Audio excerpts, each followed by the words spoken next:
पिछले क्लास में हमने इंटीग्रेटेड रेट लॉ निकालना चालू कर दिया था, फर्स्ट ऑर्डर, जीरो ऑर्डर और nth ऑर्डर के लिए हमने अल्टीमेटली बीच में सेकंड ऑर्डर यानी कि जीरो फर्स्ट सेकंड और nth ऑर्डर के लिए हमने निकाल लिया था। अब हम किसी भी ऑर्डर ऑफ रिएक्शन कोई भी हो हम उसका इंटीग्रेटेड रेट लॉ बता सकते हैं। ग्राफ एनालिसिस भी देख ली थी, बाकी हमने ये भी देख लिया था कि लास्ट में ये भी देख लिया था कि कोई भी टी अल्फा हो तो वो ए नॉट की पावर 1 माइनस एन के डायरेक्टली प्रोपोर्शनल होता है for any order of reaction. ठीक है, और अल्फा की वैल्यू कुछ भी हो सकती है। अल्फा क्या था हमारा, डिग्री ऑफ कंप्लीशन था। ठीक है, तो अब नोट डाल के मैं बहुत एक इम्पॉर्टेंट बात लिखवाना चाहता हूँ। क्यों लिखवाना चाहता हूँ? क्योंकि एक तो लास्ट ईयर ही ये पूछा गया है, लास्ट टू लास्ट ईयर या लास्ट ईयर ही इस पे क्वेश्चन आया हुआ है जेई में। ठीक है, और ये वेरी वेरी इंपॉर्टेंट नोट है। क्यों? क्योंकि अभी तक हमने जितनी भी रिएक्शन पढ़ी थी उसमें एक रिएक्टेंट था और उसका भी स्टोइकोमेट्रिक कोफिशिएंट कितना था, 1 था। लेकिन हमारी तो रिएक्शन किसी भी टाइप की हो सकती है। ठीक है, रिएक्शन हमारी में मोर देन वन रिएक्टेंट भी हो सकते हैं और उनका स्टोइकोमेट्रिक कोफिशिएंट कुछ भी हो सकता है। ये तो हमें पता है, इतना बेसिक मोल कांसेप्ट से हमें इतना आइडिया, बेसिक स्टोइकोमेट्रिक आइडिया है। ठीक है, तो सबसे पहले तो हमारे पास फॉर्मूले कौन कौन से थे। जीरो ऑर्डर के लिए हमने इंटीग्रेटेड रेट लॉ क्या डिराइव करा था, K T equal to A not minus A T. मैं कैपिटल डिनोशन में ये भी बात करूंगा। ठीक है, और फर्स्ट ऑर्डर के लिए क्या करा था, K T equal to L N A naught upon A T. इस तरीके से हमने डिराइव करा था। ठीक है, तो ये निकल के आया था। ऐसे ही सेकेंड ऑर्डर के लिए क्या आया था, K T equal to 1 upon A T minus 1 upon A naught. ऐसे ही nth ऑर्डर के लिए क्या आया था हमारे पास, n माइनस 1 के टी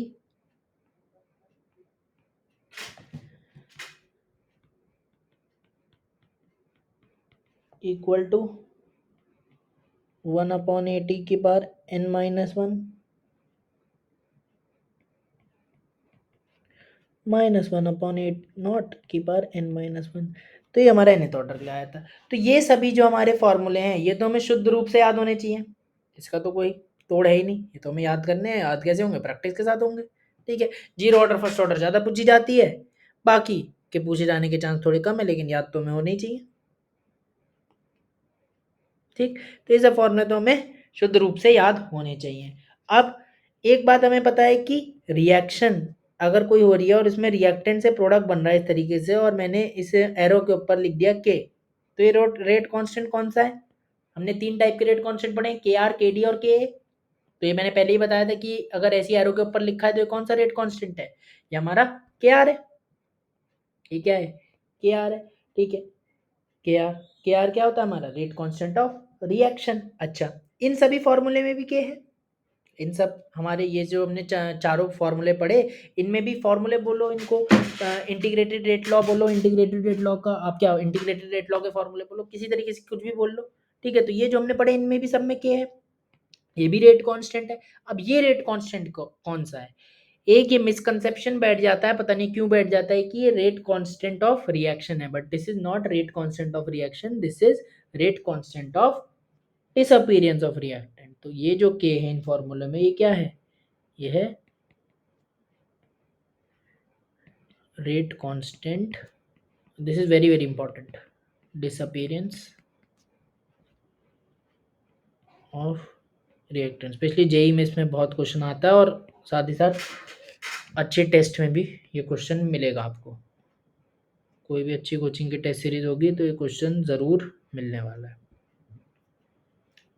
ठीक है, अच्छा, और हम निकाल सकते हैं अगर हमें मान लो एरो के ऊपर के लिख के दिया है तो हमें पता है रेट कांस्टेंट ऑफ रिएक्शन है, लेकिन हमें तीनों टाइप के रेट कांस्टेंट में तो एक रिलेशन पता ही है जो कि क्या है, अगर हमें के आर से के डी निकालना है, अगर एरो के ऊपर लिखा है तो के आर हो गया, तो हमें के डी निकालना है तो निकाल सकते हैं। रेट कांस्टेंट ऑफ रिएक्शन क्या होगा, rate constant of disappearance of reactant upon stoichiometric coefficient of reactant. अभी तक क्या हो रहा था, ये स्टोइकोमेट्रिक कोएफिशिएंट ऑफ रिएक्टेंट 1 था, तो के आर और के डी बराबर थे, तो इसलिए हम यहाँ पे के आर लें चाहे के डी लें कोई फर्क ही नहीं पड़ रहा था। लेकिन हर बार 1 नहीं होगा, तो जब 1 नहीं होगा तो हम के डी निकाल लेंगे और इसमें पुट कर देंगे। क्लियर?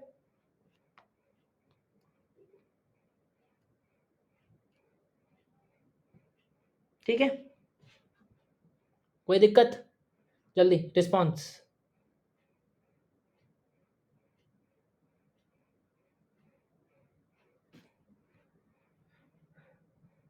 ठीक, आगे बढ़ते हैं।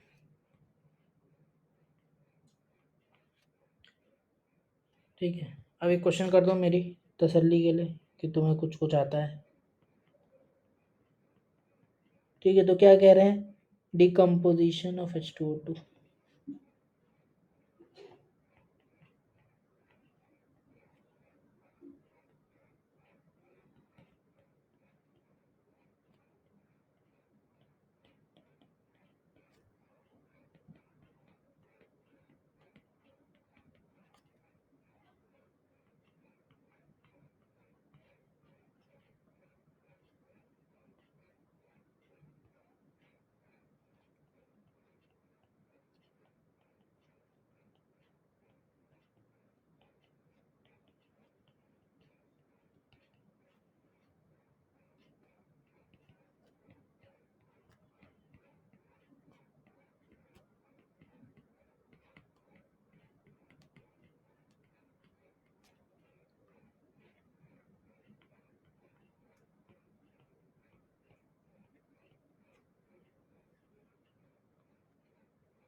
बता दो फटाफट,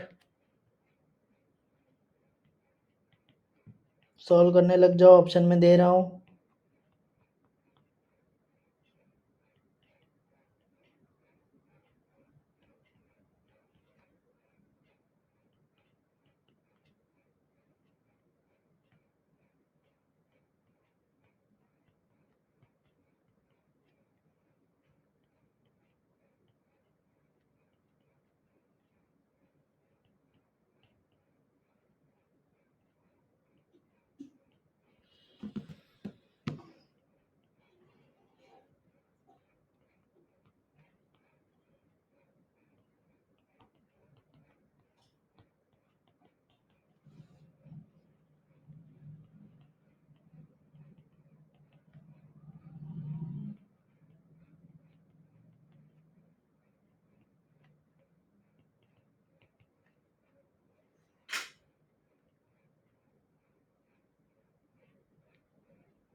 ठीक है, एकदम करेक्ट आंसर है, गुड, वेरी गुड।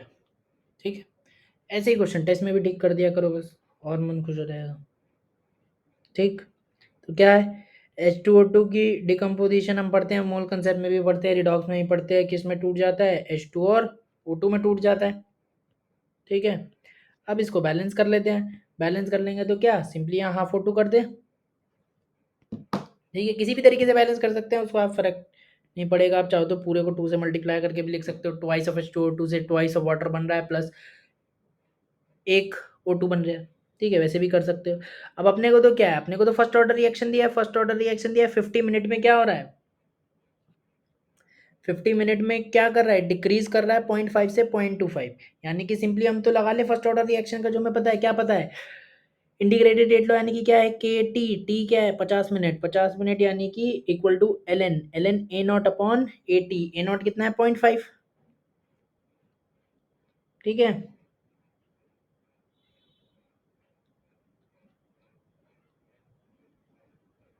ठीक है, 0.825,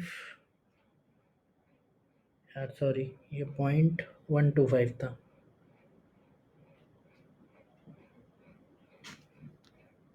ठीक, सॉरी, ये मेरी गलती हो गई, ये 0.125 था। तो क्या कह रहा है, 50 मिनट में कहाँ कहाँ से कहाँ तक घट रहा है, 0.5 से 0.125, यानी कि ए नॉट कितना हो गया, 0.5 और 0.125 कितना हो गया, 80, यानी कि टी कितना है, यानी कि कंसंट्रेशन एट 50 मिनट।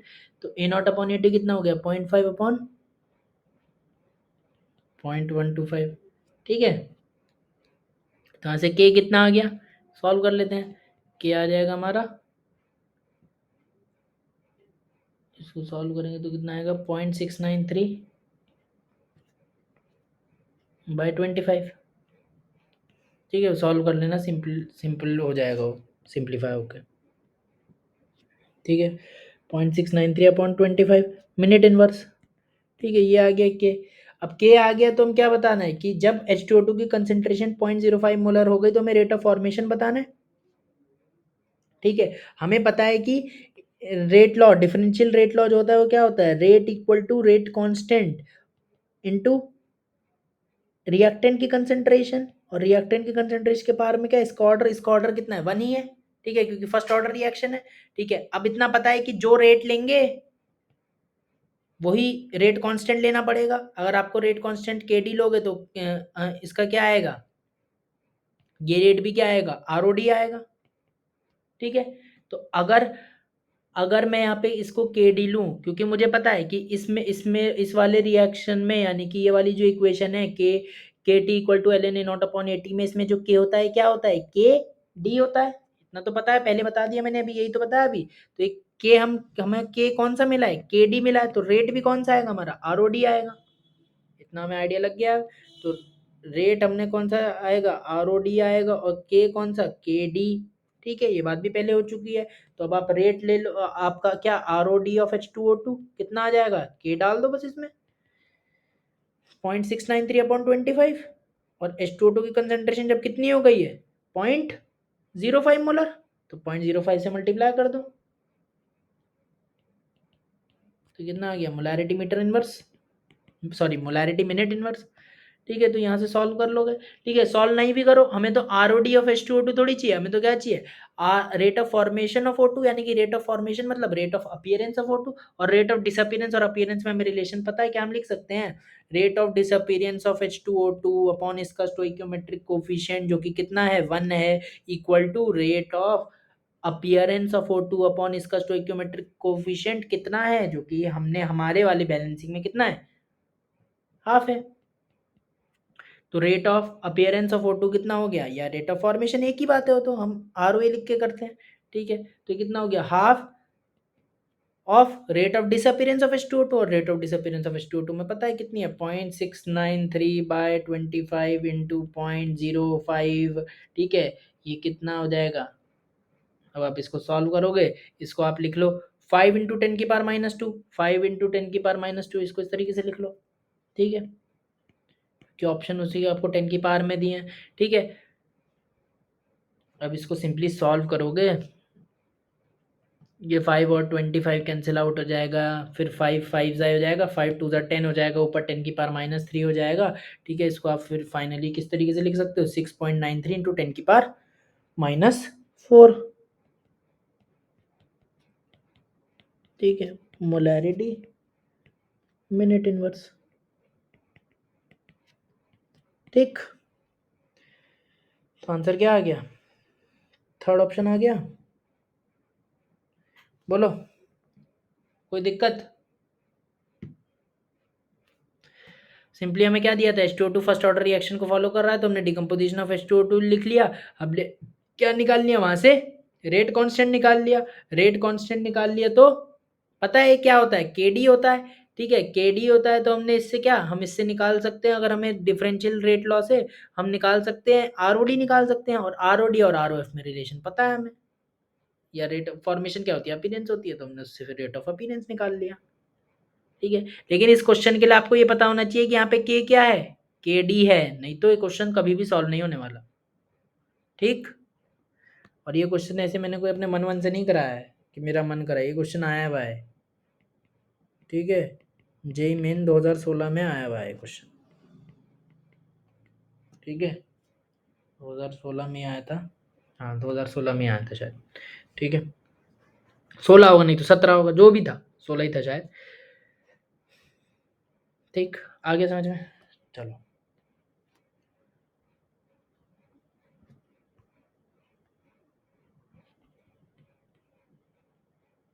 एक और कर दो।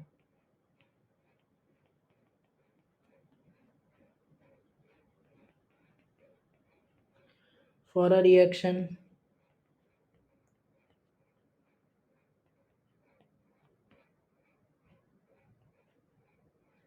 2A गैस से B gas plus C gas बन रहा है,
ठीक है,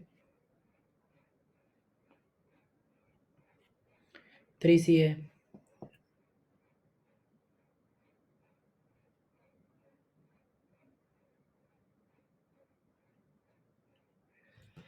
ठीक है, करो अब क्वेश्चन में एकदम ठीक है, करो, ऑप्शन भी दे देता हूँ।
ठीक, देखो सबसे पहले तो ऑर्डर ऑफ रिएक्शन कौन सी है, हमें क्या दिया है, रेट कांस्टेंट ऑफ रिएक्शन दिया है, मतलब के आर दिया है। के आर कितना दिया है, 5 × 10⁻⁴ और यूनिट हमें दिया है क्या, मोलैरिटी सेकंड इनवर्स। तो हम, क्योंकि हमें इसकी यूनिट दी है, क्या हम बता सकते हैं कि कौन से ऑर्डर की रिएक्शन, हमें पता है कि के क्या होता है, के की यूनिट क्या होती है, मोलैरिटी 1 - मोलैरिटी की बार 1 - order of reaction time inverse, time तो सेकंड इनवर्स में है, तो 1 - ऑर्डर ऑफ रिएक्शन यहाँ पे कितना है, मोलैरिटी की पार में 1, यानी कि 1 - ऑर्डर ऑफ रिएक्शन किसके बराबर हो गया, 1 के बराबर हो गया। तो ऑर्डर कितनी आ गई, 0 ऑर्डर आ गई। ठीक है, ये सब पुरानी बातें हो चुकी हैं, तो ऑर्डर कितनी आ गई, 0 ऑर्डर आ गई। इतनी बात हमें समझ में आ गई। अब हमें 0 ऑर्डर के लिए क्या लगाना, इंटीग्रेटेड रेट लॉ के लिए हमें के आर चाहिए कि के डी चाहिए, के डी चाहिए। यहाँ पे स्टोइकोमेट्रिक कोफिशिएंट 1 नहीं है, तो के डी कैसे निकालेंगे, हमें पता है कि के आर क्या होगा, के डी ऑफ ए अपॉन 2, तो के आर इक्वल टू के डी ऑफ ए अपॉन 2, यानी कि के डी कितना हो गया, ट्वाइस ऑफ के आर। के डी कितना, के डी यहाँ से लिख सकते हैं, तो के डी हो गया हमारा ट्वाइस ऑफ के आर। तो ट्वाइस ऑफ के आर कितना हो गया, 10⁻³ हो जाएगा। Unit obviously molarity second inverse ही रहेंगी। ठीक है, और 0 ऑर्डर रिएक्शन के लिए हमें इंटीग्रेटेड रेट लॉ पता है क्या, A0 - AT equal to KT, पता है। ठीक है, अब देखो, अब या तो आपको उसका दूसरा वाला पता हो कि x equal to K T, आपको स्मॉल वाले में याद हो, स्मॉल डिनोशन में। अगर याद नहीं तो कैसे करोगे, ठीक है, मैं तो याद है तो simply x equal to K T लिख दोगे। आप x equal to K T वहां पे क्या डाल दोगे, k को के डी वाला डाल दोगे, और टाइम को क्या डाल दोगे, जो आपसे 5 मिनट बाद कह रहा है, 5 मिनट बाद कंसेंट्रेशन पूछ रहा है ना, तो 5 मिनट बाद कंसेंट्रेशन पूछ रहा है, तो आप simply x equal to K T लिख दोगे। कैसे लिखोगे मैं बता रहा हूँ, देखो समझो, क्या है हमारे पास, ट्वाइस ऑफ ए, ठीक है, डायरेक्ट मत लिखो,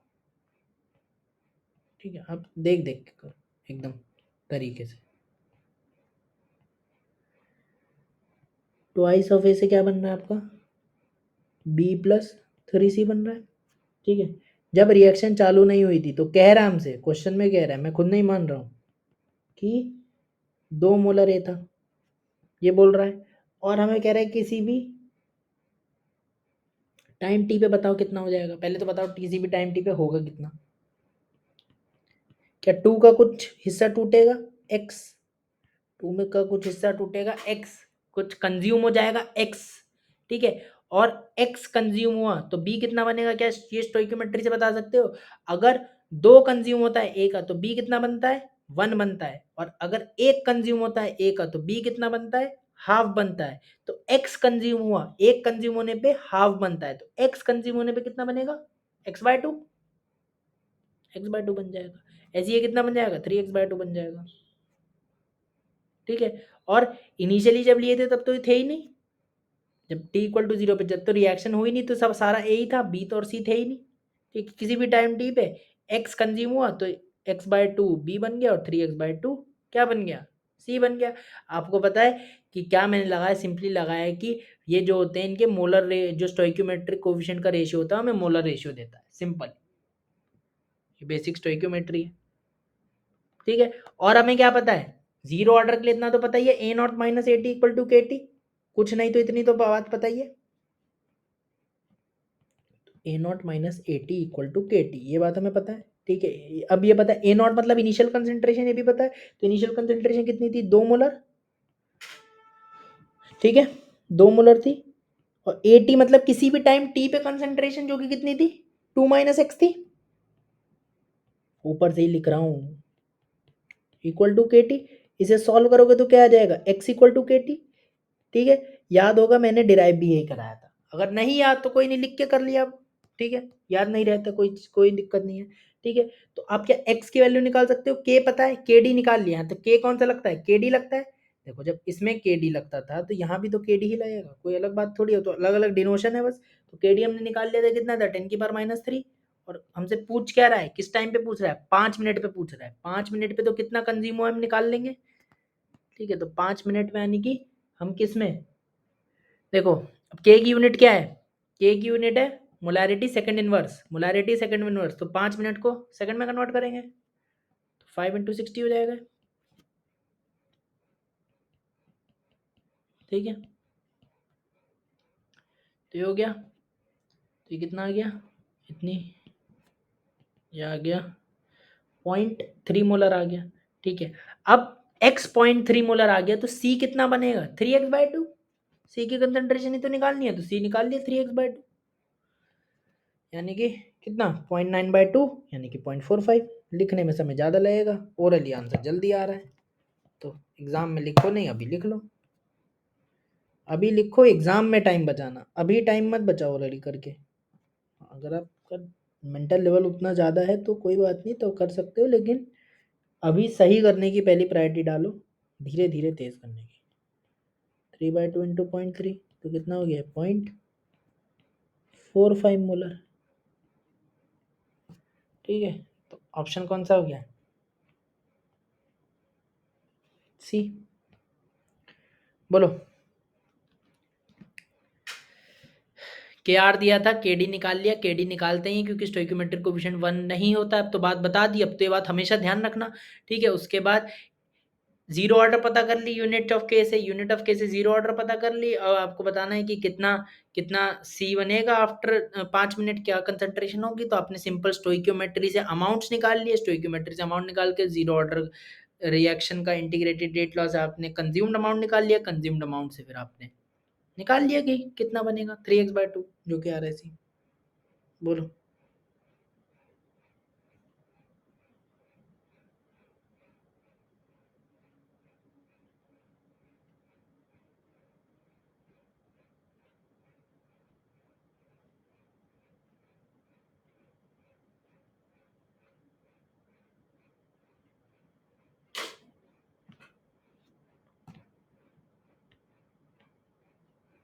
ठीक है,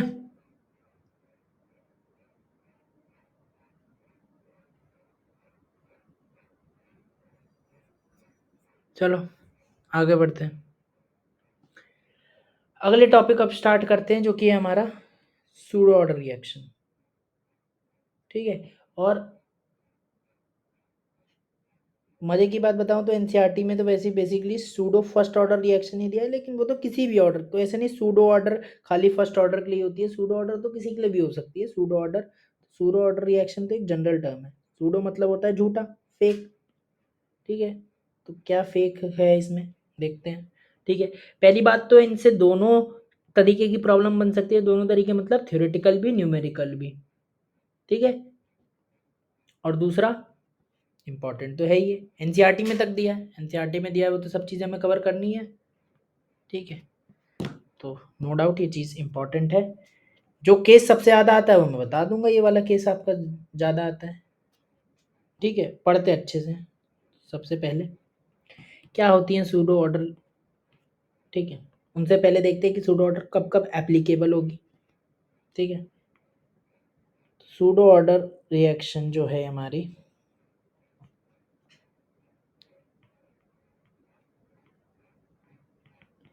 these are applicable, नोट करते जाओ, only in reactions consisting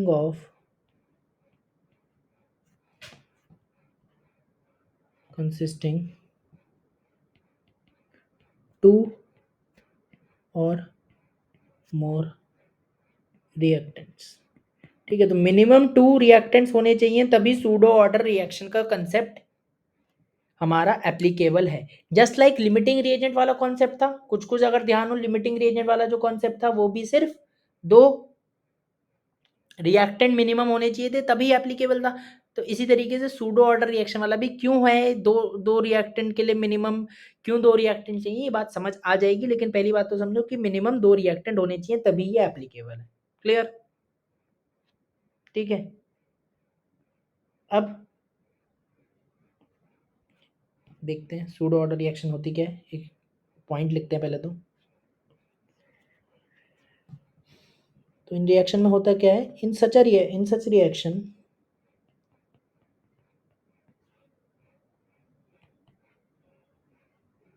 if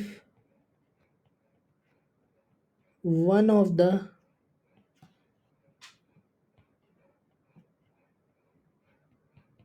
reactants is taken in very large amount,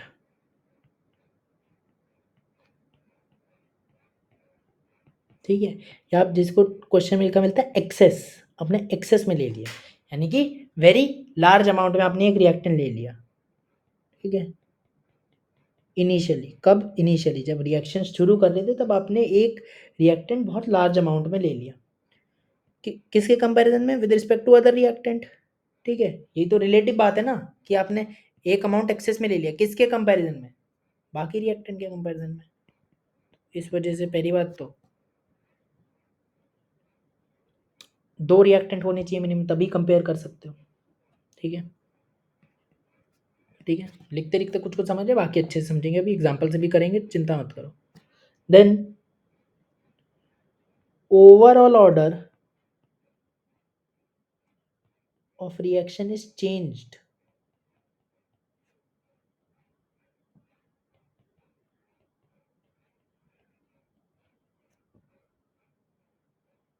and the reaction is known as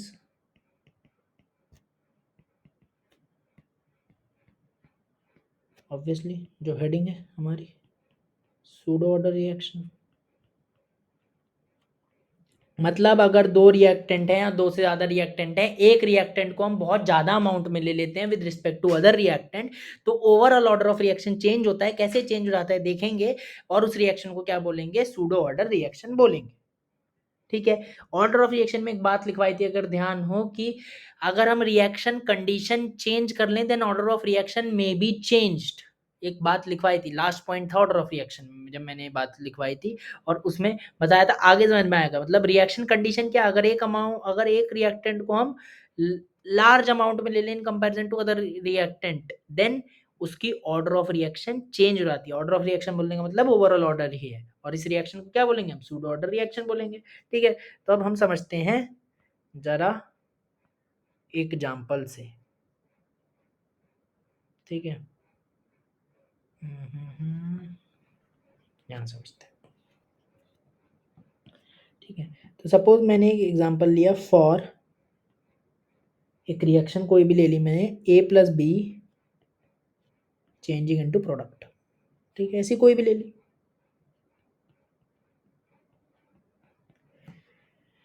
ठीक है। इसका रेट, अगर मैं बोलूँ इसका रेट क्या होगा, तो हम इसका रेट तो नहीं बता सकते हम इसका, लेकिन रेट लॉ लिख सकते हैं, डिफरेंशियल रेट लॉ लिख सकते हैं कि rate equal to rate constant, और आपका क्या, ए की पावर में इसका पार्शियल ऑर्डर होगा। सपोज मैंने क्या मान लिया, ठीक है, कुछ भी,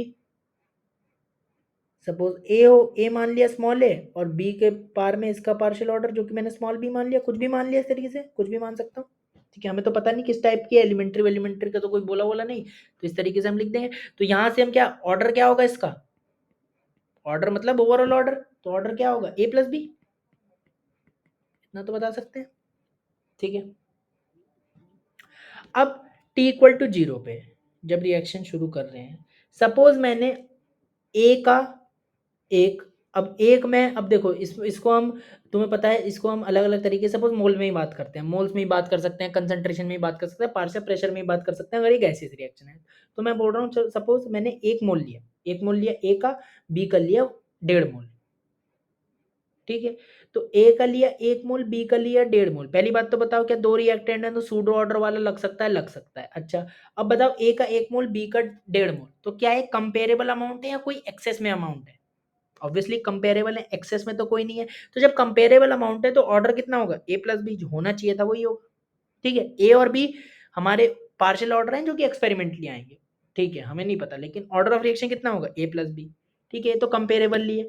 अब मान लो मैं लूं कि ए का तो मैं लूं 1 मोल, ठीक है, ए का तो लूं 1 मोल, ठीक है, और बी का ले लूं 1000 मोल।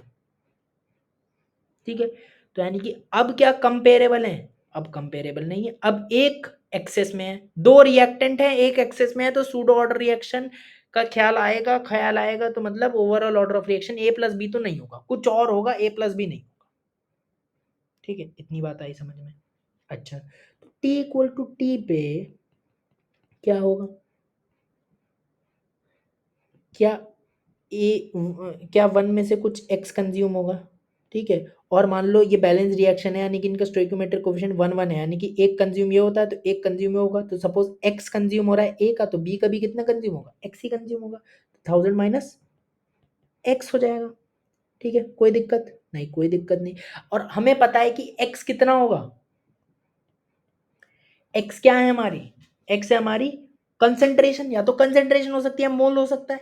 एक्स 1 से छोटा ही होगा, एक्स 1 से छोटा ही होगा, क्योंकि अगर 1 से बड़ा हो गया, अगर 1 से बड़ा हो गया तो यानी कि सपोज हमने कंसंट्रेशन ली थी या मोल लिए थे कुछ भी, तो अगर एक्स 1 से बड़ा हो गया तो मोल क्या नेगेटिव आ जाएंगे यहाँ पे, यानी कि किसी भी टाइम टी पे कुछ मोल्स तो बचे होंगे, और ये मोल्स कितने आ जाएंगे, नेगेटिव आ जाएंगे। तो मोल्स तो नेगेटिव नहीं हो सकते, तो एक्स तो छोटा ही होगा 1 से। ठीक है, इतनी बात तो समझ में आती है कि एक्स 1 से छोटा है। अदरवाइज एक ही कंसंट्रेशन नेगेटिव आ जाएगी ना at time t, which is not possible. एक ही कंसंट्रेशन या मोल्स, दोनों दोनों में से कोई भी नेगेटिव आ जाएंगे, जो कि पॉसिबल ही नहीं है। ठीक है, तो x 1 से छोटा है, अगर x 1 से छोटा है तो 1000 से तो बहुत ही छोटा है, अगर x 1 से छोटा है तो 1000 से तो बहुत ज़्यादा ही छोटा है। ठीक है, बहुत ज़्यादा ही छोटा है। तो मैं 1000 माइनस एक्स, 1000 के कंपैरिजन में x तो बच्चा है, बच्चा भी क्या पोता है, पोता पोते का पोता, एक तरीके से पोता मान लो जरा। ठीक है, तो 1000 माइनस एक्स, 1000 के कंपैरिजन में x तो निगलेजिबल है, तो 1000 में से x जो छोटा सा 1 से भी छोटा है, अगर आप माइनस करोगे तो अप्रोक्सीमेटली कितना ही बचेगा, 1000 ही बचेगा। ठीक, यानी कि देखो इनिशियल कंसेंट्रेशन बी की कितनी थी, 1000, मतलब कंसेंट्रेशन अमाउंट, मैं अमाउंट बोलता हूँ, जनरल हो गया। ठीक है, अमाउंट कितना था 1000, और बाद में बी का अमाउंट कितना है 1000, यानी कि ऑलमोस्ट 1000, 1000 से कम हो गया होगा, जब रिएक्शन हो रही है तो ऑब्वियसली अमाउंट कम ही होगा, लेकिन अप्रोक्सीमेटली कितना बना हुआ है, 1000 ही बना हुआ है। यानी कि हम क्या कह सकते हैं कि समय के साथ बी का अमाउंट कांस्टेंट बना हुआ है, या बी की कंसेंट्रेशन कांस्टेंट बनी हुई है। हाँ, कह सकते हैं कि बी के कंसेंट्रेशन समय के साथ हमारी ऑलमोस्ट कांस्टेंट बनी हुई है। कांस्टेंट तो नहीं, घटेगी तो इतना तो हमको बेसिक आइडिया है ही, लेकिन क्योंकि इतना ज़्यादा लिया कि इतना कम माइनस हुआ, तो ऑलमोस्ट कांस्टेंट बनी हुई है। इसका मतलब ऑलमोस्ट, इसका मतलब होता है लगभग कांस्टेंट बनी। ठीक है, और अगर किसी की कंसंट्रेशन कांस्टेंट है तो वो रेट को अफेक्ट नहीं करेगा।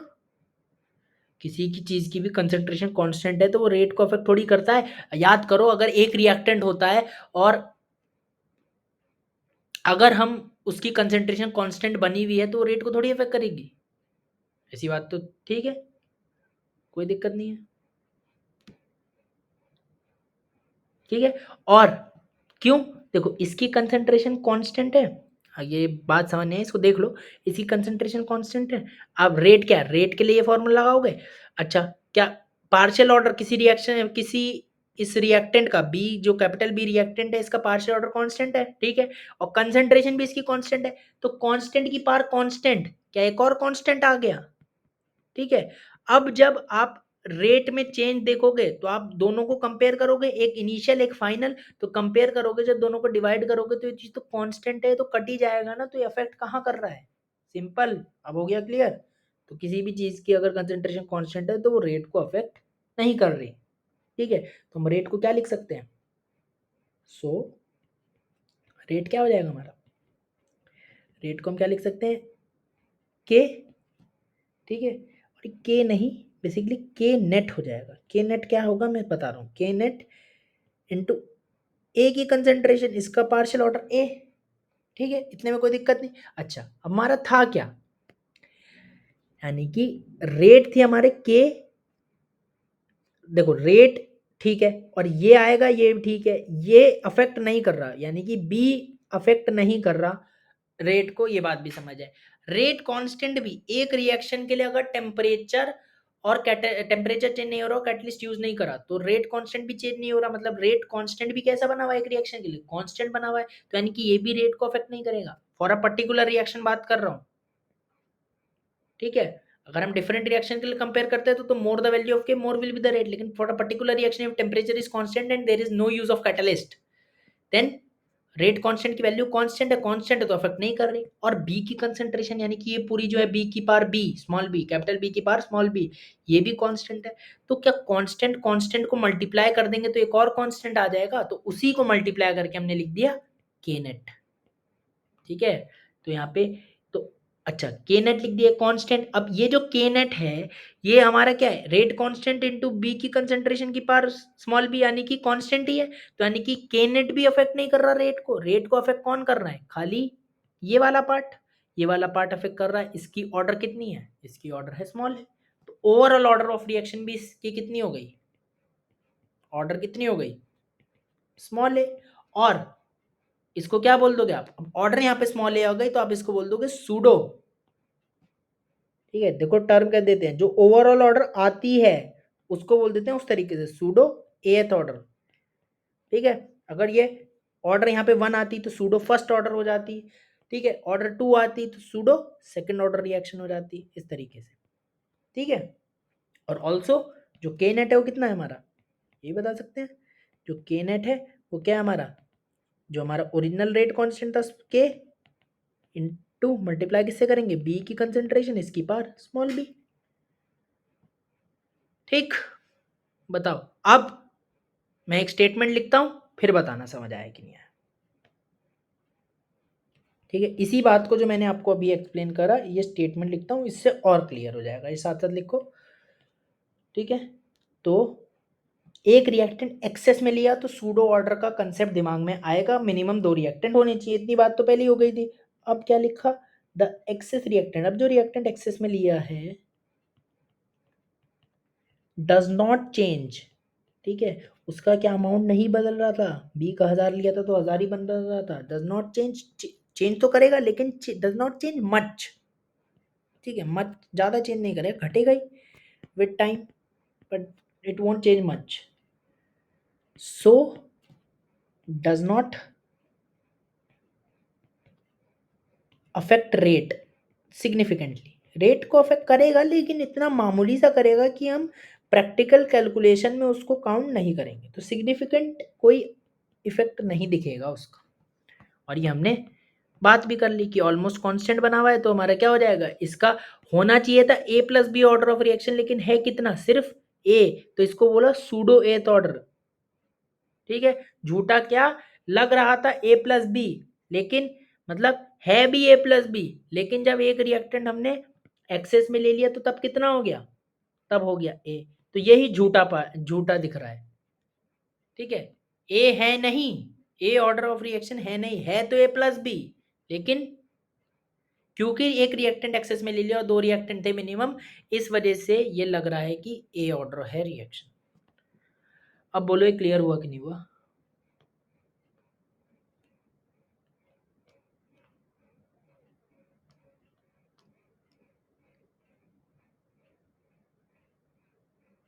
बोलो।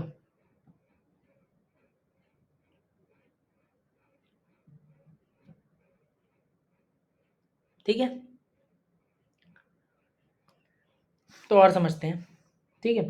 तो पहली बात तो यही रीजन है कि क्लास 11th में एक पढ़े हुए कॉन्सेप्ट का, कौन सा कॉन्सेप्ट याद करते हैं, केमिकल इक्विलिब्रियम। केमिकल इक्विलिब्रियम में इक्विलिब्रियम कांस्टेंट के एक्सप्रेशन के अंदर बोला जाता था कि कोई सॉलिड या लिक्विड सब्सटेंस है तो उसकी कंसेंट्रेशन कितनी ले लो, 1 मोलर ले लो। याद है कि जब भी रेट को इक्विलिब्रियम कांस्टेंट का एक्सप्रेशन लिखना होता था तो कोई भी सॉलिड या लिक्विड, कोई भी प्योर सॉलिड या प्योर लिक्विड होता था तो उसकी कंसेंट्रेशन 1 मोलर लेते थे, ऐसा बोला जाता था, ठीक है। अब वो क्या करते थे ये अब खेल समझो,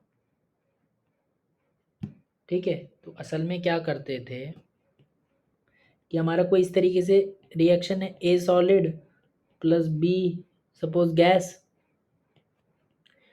हमारा इक्विलिब्रियम वाली रिएक्शन है अपनी, ठीक है, रिवर्सिबल रिएक्शन है, सी गैस बन रहा है इससे, ठीक है। हम फॉरवर्ड रिएक्शन का क्या ले लेते थे, इक्विलिब्रियम कांस्टेंट के एफ, और बैकवर्ड रिएक्शन का के बी, इस तरीके से ही होता था। अब ए को आप क्या, जब आप इक्विलिब्रियम कांस्टेंट का लिखते थे तो आप ए को क्या मान लेते थे, 1 मोलर मान लेते थे, ठीक है।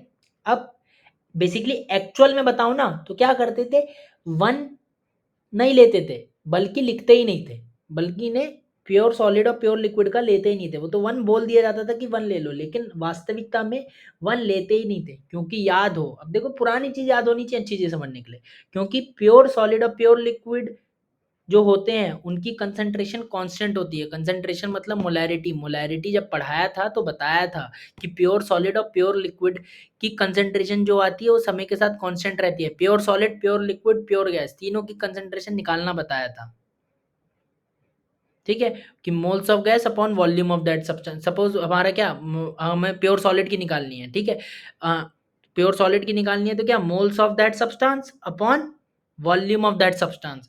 प्योर लिक्विड की निकालनी है तो moles of that liquid upon volume of that liquid. ऐसे वाटर की भी निकाली थी, वाटर की कंसेंट्रेशन कितनी आई थी याद हो तो 55.5 मोलर, ठीक है। तो क्या आई थी वाटर की कंसेंट्रेशन, अमाउंट पे डिपेंड नहीं करी। अगर आपका एक मग्गा पानी हो, एक बोतल पानी हो, एक बाल्टी पानी हो, सब जगह पानी की कंसेंट्रेशन कितनी होगी, 55.5 मोलर होगी, ठीक। तो प्योर सॉलिड और प्योर लिक्विड की कंसेंट्रेशन कांस्टेंट होती है, ना कि 1 होती है, पहली बात तो। लेकिन अब देखो, अब मैं लिखूं कि रेट ऑफ फॉरवर्ड रिएक्शन, अगर मैं लिखूं R F, rate of forward reaction, तो आप कैसे लिखोगे, ठीक है। इक्विलिब्रियम की बात कर रहा हूं, एट इक्विलिब्रियम, तो आप क्या लिखते होगे कि आप के एफ इक्वल टू के एफ, यानी कि हमारा equilibrium constant of forward reaction, और मल्टीप्लाई किससे करोगे, एक ही कंसेंट्रेशन सॉलिड, ठीक है, ऐसे ही लिखोगे, और मल्टीप्लाई बाय बी की कंसेंट्रेशन जो कि गैसियस है, बी गैस की कंसेंट्रेशन, ठीक है, इसी तरीके से लिखोगे, ठीक है। अब क्या लिखोगे आप, ऐसी आर, रेट ऑफ, मैं बैकवर्ड रिएक्शन की बात करूं, ठीक है, तो किस तरीके से लिखोगे, इसी तरीके से लिखोगे। अच्छा, इस तरीके से लिख देंगे, चलो वो तो लिख देंगे, क्या लिख दोगे आप, रेट ऑफ बैकवर्ड रिएक्शन तो बहुत आसान है, रेट ऑफ बैकवर्ड रिएक्शन क्या हो जाएगा, के बी, और कंसंट्रेशन किसकी, सी की, सी गैस की, ठीक है। अच्छा, अब ये जो हमारे पास बला है ए सॉलिड, इसको क्या 1 मान लेते थे, लेकिन 1 नहीं, पहली बात तो प्योर सॉलिड है, प्योर कुछ नहीं बोला तो प्योर ही है, प्योर सॉलिड है तो इसकी कंसंट्रेशन कैसी, इसकी कंसंट्रेशन कांस्टेंट, और कांस्टेंट अगर है तो ये रेट को अफेक्ट नहीं करेगी, रेट को अफेक्ट नहीं करेगी। तो क्या ये वैसी बात हो गई जैसे के इंटू, अभी हमने इसको क्या के नेट लिख लिया था, इसी तरीके से यहाँ भी लिख देंगे, क्योंकि ये भी तो क्या है हमारा इक्विलिब्रियम कांस्टेंट है, वहां पे रेट कांस्टेंट था, लेकिन है तो कांस्टेंट ही, तो कांस्टेंट इंटू कांस्टेंट एक और कांस्टेंट, तो क्या मैं के एफ नेट बोल सकता हूँ इसे मल्टीप्लाई करके, k f net into b gas की कंसेंट्रेशन। ठीक है, इस तरीके से। ठीक है, अब आपने निकाल लिया, अब केसी क्या होता है आपका। ठीक है, केसी केसी आप अगर अगर मैं बोलता कि पहले आप लिख देते, तो पहले कैसे लिखते, मान लो ये सब कुछ नहीं पड़ा होता, तो केसी को क्या लिख देते, केसी वो इक्विलिब्रियम कांस्टेंट कैसे लिख देते, सी की कंसेंट्रेशन सी अपॉन बी की कंसेंट्रेशन, ए को 1 मानते हुए, तो केसी तो ये निकाल देते आप, इतने में तो कोई दिक्कत नहीं करते, सॉलिड की आप 1 मान लेते जैसा अभी तक करते। तो अब ये कैसे आया ये देखते हैं। इक्विलिब्रियम पे पहले बताओ क्या रेट ऑफ फॉरवर्ड रिएक्शन और रेट ऑफ बैकवर्ड रिएक्शन बराबर हो जाता है, तो बराबर करते हैं आर, क्योंकि इक्विलिब्रियम पे तो हमें निकालना है, rate of forward rate of backward बराबर कर दिया, आर एफ को क्या लिख दिया, k f net into b gas की कंसेंट्रेशन, और के एफ नेट क्या है, k f into a solid की कंसेंट्रेशन। ठीक है, इज इक्वल टू क्या लिखोगे आप, k b into c gas की कंसेंट्रेशन, या सिंपली गैस क्या बी की कंसेंट्रेशन, अब तो सी की कंसेंट्रेशन, अब तो प्योर सॉलिड जो था हमने ले लिया, तो बी की कंसेंट्रेशन और सी की कंसेंट्रेशन सिंपली लिख दो। और हमें पता है कि इक्विलिब्रियम कांस्टेंट क्या होता है, क्या होता है, के एफ अपॉन के बी, यहाँ पे कितना होता है, के एफ नेट अपॉन के बी। ठीक है, तो के एफ नेट अपॉन के बी कितना हो गया, सी की कंसेंट्रेशन अपॉन बी की कंसेंट्रेशन। ठीक है, तो आ अब भी वो ही गया, लेकिन ये 1 वैसे तो ले सकते हैं, लेकिन 1 कहना ठीक नहीं है, 1 से आपका आंसर हमेशा सही आएगा, लेकिन 1 कहना क्योंकि ठीक नहीं है, क्योंकि पहली बात तो कंसेंट्रेशन कांस्टेंट होती है, 1 नहीं होती, मेन बात। और दूसरी बात कि 1 लेके ठीक क्यों आ जाता है फिर, इसलिए ठीक आ जाता है क्योंकि ये जो आपको के एफ दिया होता है और के बी दिया होता है, ये अपने आप ही नेट करके दे रखा होता है, यानी कि आपको के एफ अपॉन के बी ही करना है, लेकिन ये जो के एफ है ये क्या है, के एफ नेट होता है, खुद ही वो के एफ नेट करके देता है, आपको कुछ सोचने की जरूरत नहीं, वो खुद ही मल्टीप्लाई करके देगा। तो इसलिए 1 मान के आपका आंसर ठीक आ जाता है, लेकिन होती असल में क्या है, प्योर सॉलिड प्योर लिक्विड की कंसेंट्रेशन हम भले हम पुट ही नहीं करते हैं उसमें, हम उनकी कंसेंट्रेशन को पुट ही नहीं करते हैं, क्योंकि उनकी कंसेंट्रेशन को पहले ही रेट कांस्टेंट से मल्टीप्लाई करके दिया गया होता है, इसलिए 1 लेकर भी हमारा आंसर ठीक आ जाता है। क्लियर, जल्दी बताओ क्लियर है कि नहीं।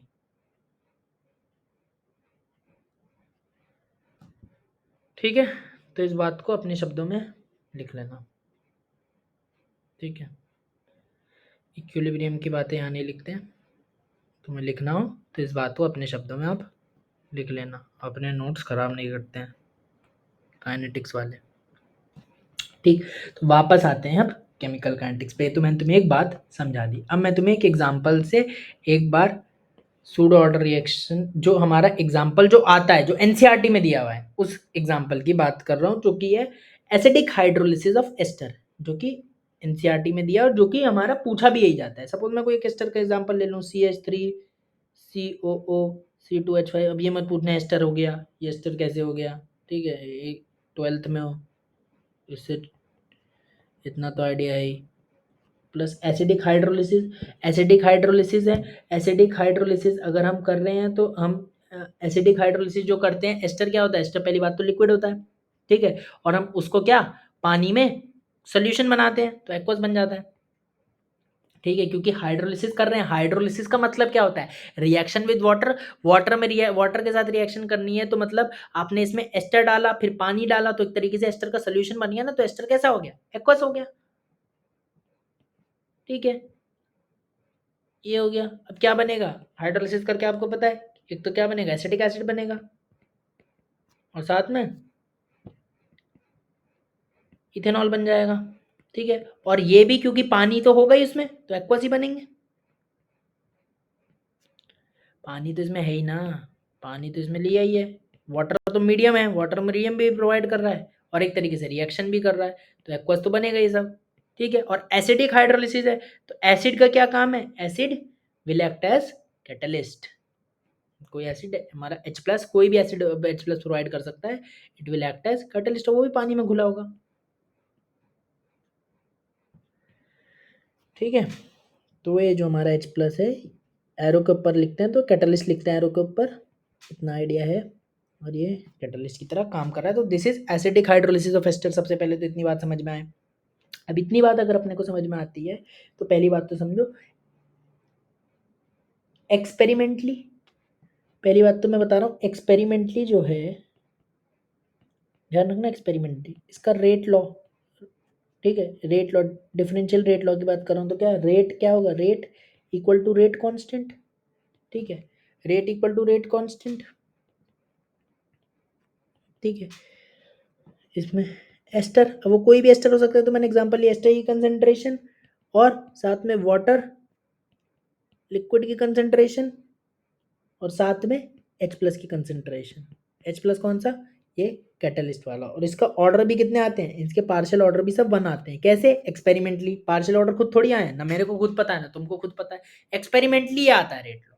यानी कि रेट लॉ रिएक्टेंट की कंसंट्रेशन की पावर और साथ में कैटलिस्ट की भी कंसंट्रेशन पे डिपेंड करता है फॉर दिस रिएक्शन। ये आपको एक्सपेरिमेंटली आया, ये आपको कुछ ध्यान व्यान नहीं रखना।